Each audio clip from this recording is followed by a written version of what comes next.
বিকাশ রঞ্জন ও তার জুনিয়রদের চেম্বার ঘেরাও শতপ্রণোদিত মামলা দায়ের এবার হাইকোর্টে। বিকাশ রঞ্জন ভট্টাচার্য তার জুনিয়রদের চেম্বার ঘেরাও শতপ্রণোদিত মামলা দায়ের কলকাতা হাইকোর্টে।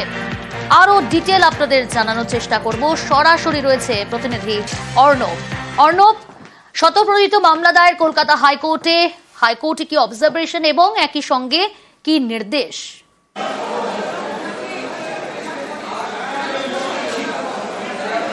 দেখো, ঠিক এক সপ্তাহ আগে আমি যেখানে দাঁড়িয়ে রয়েছি এই হাইকোর্ট বা হাইকোর্ট পাড়ায় সিনিয়র অ্যাডভোকেট বিকাশ রঞ্জন ভট্টাচার্য এবং তার জুনিয়র যারা আইনজীবী যারা মূলত সার্ভিস সংক্রান্ত মামলা করেন, সুদীপ্ত দাশগুপ্ত, বিক্রম বন্দ্যোপাধ্যায়, বিদ্যস্বামী, তাদের চেম্বারের বাইরে বিক্ষোভ শুরু হয় বিকেল 4টে নাগাদ।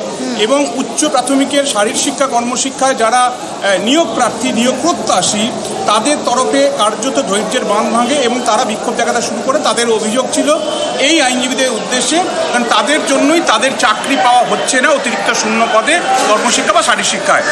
বিকেল 4টে নাগাদ যেটা শুরু হয় ওল্ড পোস্ট অফিস স্ট্রিট 5 নম্বর থেকে, সেটা রাত 8:30 পর্যন্ত ধারাবাহিকভাবে হতে থাকে এবং তার মাত্রা বাড়তে থাকে। হাতে বিচারপতি বিশ্বজিৎ বসুর ছবি নিয়ে বিভিন্ন ধরনের স্লোগান, শাউটিং এবং একই সঙ্গে কুরুচিকর মন্তব্য, এই ধরনের অভিযোগ হয়।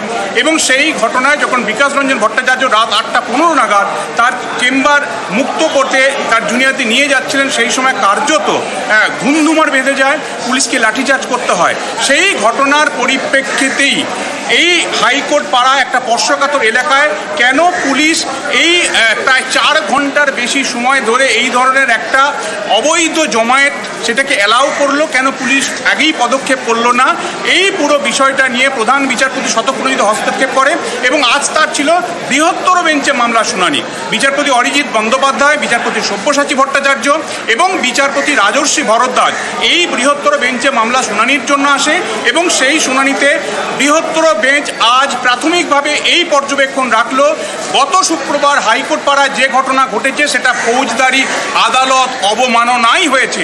এবং বিকেল 4টে থেকে রাত 8:30 পর্যন্ত যে ঘটনা ঘটেছে সেই ঘটনাকে আদালত ফৌজদারি আদালত অবমাননার সঙ্গেই তুলনা করলো।